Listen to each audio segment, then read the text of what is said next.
Hello everyone, magandang umaga po sa ating lahat at mapagpalang araw ng Sunday.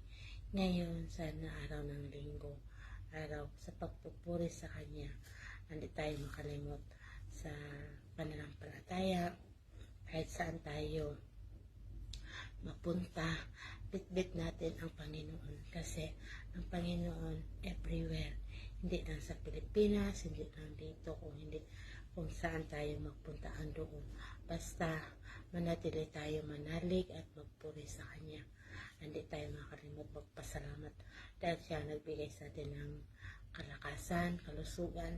Kasi kung hindi dahil sa Kanya, ay hindi natin alam kung anong sitwasyon natin.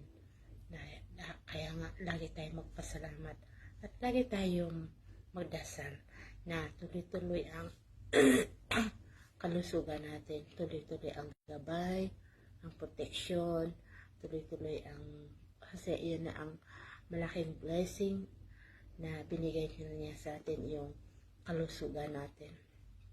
Yun nga. So, yun po ang masasabi ko kasi nag-live lang ako ngayon saglit dahil may trabaho si Kalod